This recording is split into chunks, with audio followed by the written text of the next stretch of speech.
The 1972 Honda Civic interior was designed to be practical, comfortable, and relatively advanced for its time, featuring a wood grain effect dashboard, vinyl-wrapped reclining bucket seats, and a 4-speed manual gearbox.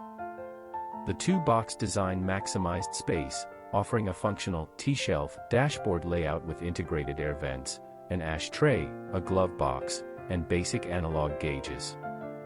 Key interior features: dashboard and controls. Featured wood grain accents on the dash, 2 main circular dials, speedometer to 100 miles per hour, fuel and temperature gauges, and warning lights.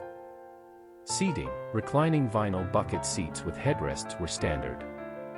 Comfort and utility included a heater with defroster, optional air conditioning, and an AM or AM/FM radio. Space and layout: though a subcompact, 3.4 to 3.5 meters long. The front-wheel drive layout allowed for a practical, somewhat roomy cabin for its size, often referred to as "man maximum," designed to maximize passenger space.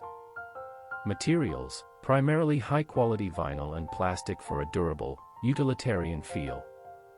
Storage: a small glove box was included, along with a top-hinged hatch, on 3-door models, for rear storage. The 1972 Honda Civic was lauded as a significant step up in quality and space from the smaller Honda N600, helping it compete effectively against European rivals.